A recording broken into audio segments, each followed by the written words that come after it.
तुमचं नाव काय? संगीता राजू चव्हाण, राहणार बार्शी गायकवाडपट्टी. बर, तुमचं या ठिकाणी कोणतं पेशंट ऍडमिट आहे? नात आहे.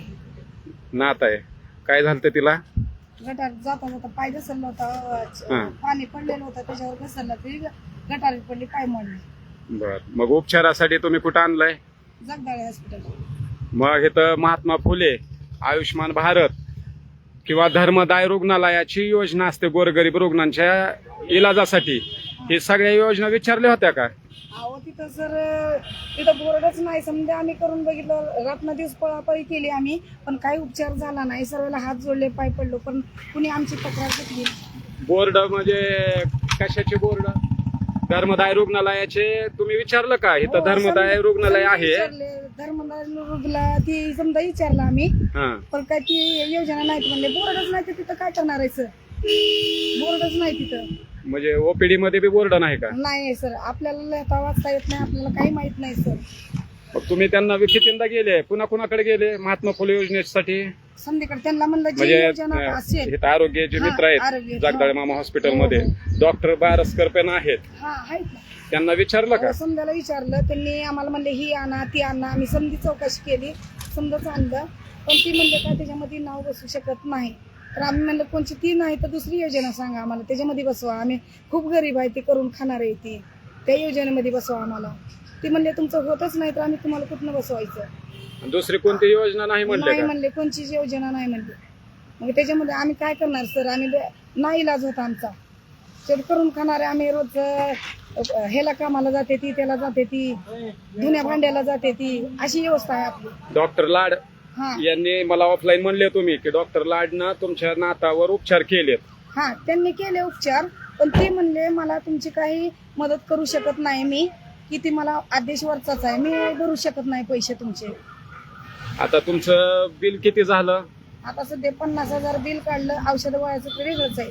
औषध गोळ्याचं बी वेगळे? हा, औषध गोळ्याच्या चिठ्ठ्या वगैरे समज आहे सर, आणि 50,000 बिल भरलंय सध्या. आता वेगवेगळ्या म्हणजे तुम्ही डॉक्टर लाडकडे बी गेले, हो, तुम्ही डॉक्टर बारसकर जी महात्मा फुले योजनेचे आहे त्यांच्याकडे बी गेले, हो.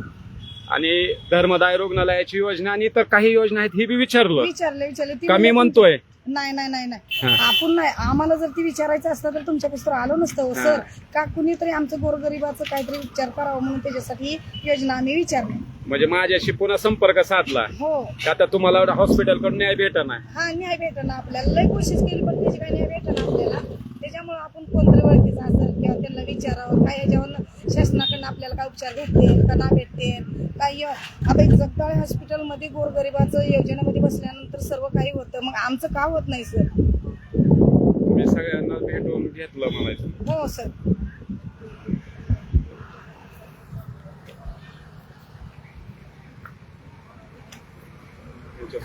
आलेत का? हो. इकडेच राहू का मग? त्या दिवशी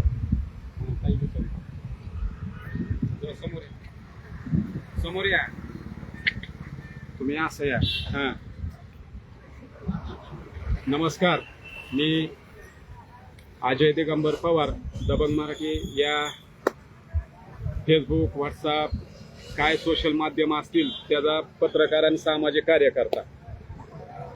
पांढऱ्या कोटातील काळे धंदे करणारे घोटाळ्याची एक गोष्ट, आज भाग 17वा. पुन्हा एकदा मी जगदाळे मामा हॉस्पिटलच्या बाहेर आहे. गेल्या 4 महिन्यापासून गोरगरिबाला महात्मा फुले जीवनदायिनी योजना असेल, आयुष्मान भारत योजना असेल किंवा धर्मदाय रुग्णालय असल्याने शासनाची 41 क प्रमाणे योजना असेल. आता धर्मदायाची शासकीय योजना काय आहे, 41 क काय आहे, तर ज्या रुग्णाचे वार्षिक उत्पन्न लाखाच्या आत असेल त्यांना ओपीडी फ्री आहे, शस्त्रक्रिया फ्री आहे, औषध गोळ्या फ्री आहेत, सर्व लघवी रक्ताच्या तपासणी फ्री आहे, स्कॅन फ्री आहे. पण या बाबतीत आपण वारंवार जागदाळे मामा हॉस्पिटलच्या मॅनेजमेंटला तक्रारी देतोय, श्री शिवाजी शिक्षण प्रसारक मंडळाला बार्शीच्या तक्रारी देतोय. सदर जागदाळे मामा हॉस्पिटल बार्शीच्या आरोग्य कमिटीवर डॉक्टर BY यादव अँड मंडळी आहेत. त्यांना मी नेहमीच असेच गोरगरिबाचे हक्क मारतात, गोरगरिबाची आर्थिक लूट करतात, म्हणून त्यांना मोगॅम्बो आणि मंडळी म्हणतो. आता ताईचं म्हणणं तुम्ही ऐकलं, त्यांची नात ज्याचा पाय तुटलाय त्याची दुर्दशा झाली, दरबारीला तक्रारी देऊन सुद्धा संबंधित जागदाळे मामा हॉस्पिटल बार्शीचे रुग्णाला योग्य ते मार्गदर्शन करत नाही.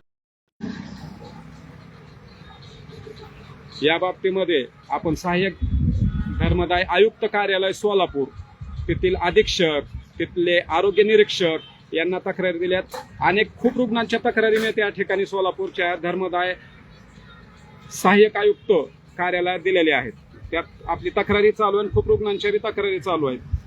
मी मध्यंतरी सोलापूरला सहाय्यक धर्मदाय आयुक्त कार्यालयात गेलो, त्या ठिकाणी माझी हेरिंग होती. मी 2 रुग्णांच्या तक्रारी होत्या ती सोबत पुरावा म्हणून दिल्या. मग उलट तेथील अधीक्षक यांनीच मला म्हणलं 2%चा सेस असतो, तिथं सर्वांना दिलं जातं. आणि ह्यांच्याच कार्यालयाकडून मला एक पत्र आहे धर्मदाय आयुक्त कार्यालयाकडून की 2020 ते 26 या कालावधीमधील रुग्णांच्या नोंद वह्या इथं उपलब्ध नाही. आता बघा, म्हणणार हेच आणि विचारणार हेच, आणि गोरगरिबाचे ससे होलपट. अहो खायचं किती असतं, गोरगरिबाच्या आशीर्वाद घ्यायचं. बघा डॉक्टर यादव साहेब म्हणलो, मोगॅम्बो म्हणतोय तरी अनेक साहेब म्हणतोय. गोरगरिबाच्या दुवा घ्या, त्याच्या डागा तर तुमच्या आहेतच, पण गोरगरिबाच्या दुवा घ्या.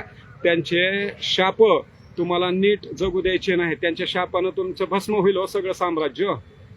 मोठे मोठे जहाज, मोठमोठ्या सत्ता छोट्याशा छिद्रामुळं, छोट्या बंडखोरीमुळं लयाला जातात. आता ताईची व्यथा आपण ऐकली. ते तर जाऊ द्या सर, आपलं म्हणणं एवढं आहे की तुम्ही मोठ्या माणसावर क्यू नाही केले तर तिला छोटीशी 6 वर्षाची मुलगी आहे त्याच्यावर तर तुम्ही रहम करायला पाहिजे, त्याची तर दयामाया करायला पाहिजे, मग त्याचा तर उपचार करायला पाहिजे. तर आमचं म्हणणं एवढं होतं की तुम्ही मोठ्याला तुम्ही हे घटू शकत नाही, आपल्या गोरगरिबालाही नाही करायला पाहिजे. तुम्ही गोरगरिबाला तर तुम्ही सहकार्य करायला पाहिजे, आमचं म्हणणं एवढंच आहे. आणखीन एकदा पोट तिडकीनं ते काय म्हणतात ते बघा. PCDची औषधं सुद्धा जी गुणवत्ताहीन आहेत, त्या बाबतीत जागदाळे मामा हॉस्पिटलमधील दोन्ही मेडिकल PCDची औषधं सर्रास गोरगरीब रुग्णाला देतात, त्याची गुणवत्ता कमी आहे. जे 2 दिवसात रुग्ण नीट व्हायचा ते 8 दिवस रुग्ण नीट होण्यात जातं. मी डुप्लिकेट PCD आहे म्हणत नाही, म्हणून मी ह्यांची ही अन्न औषध प्रशासनाकडे तक्रार केलेली आहे की मेडिकलची चौकशी व्हावी. आणि डॉक्टर चिठ्ठी जेव्हा लिहून देतात, त्या चिठ्ठीवरचं अक्षर आणि त्या चिठ्ठीवरचं औषध फक्त जागदाळे मामा हॉस्पिटलमध्ये मिळतं, बाहेर भेटत नाही. हे एक महत्वाचा मुद्दा आहे. मी वारंवार तेच गोष्टी म्हणतोय की ह्या गोरगरिबाचं खाणं, गोरगरिबाला त्रास देणं हे कुठवर जागदाळे मामा हॉस्पिटल बार्शी करणार आहे, किंवा त्यांचे संचालक मंडळ कुठवर गोरगरिबाला पिळवणूक करून त्यांचं आर्थिक शोषण करणार आहे.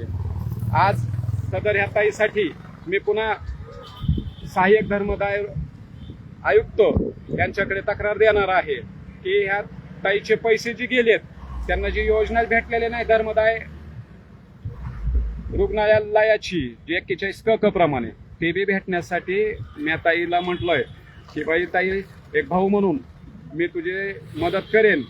आणि जागदाळे मामा हॉस्पिटलनं आता तरी गोरगरिबाचं कुठंतरी कल्याण करण्याची भावना घ्यावी ह्या अपेक्षा बाळगतो. आणि जोपर्यंत गरिबांना न्याय भेटत नाही तोपर्यंत मी गरिबांसाठी झटत राहणार. आता प्रत्येक लाईव्हला म्हणतो खोटे गुन्हे करतो, ह्याव करतो, त्याव करतो, करू दे, मला काही परवा नाही त्या गोष्टीची. आणि एक सदर जागदाळे मामा हॉस्पिटललाच मी टार्गेट करतो किंवा त्याच्या विरोधात माझी काही दुश्मनी आहे असं काही नाही. मला बार्शी तालुक्यातून, सोलापूर जिल्ह्यातून, महाराष्ट्रातून कोणत्याही हॉस्पिटलच्या बाबतीमध्ये कोणाचेही फोन आले तर मी त्यांना सहकार्य करणार आणि ताईला न्याय मिळवून देण्याचा मी प्रयत्न करणार. आपण इथं आत्ता थांबतोय, पण ताईच्या न्यायासाठी आपण भांडत राहणार एवढे बोलतो मी थांबतो.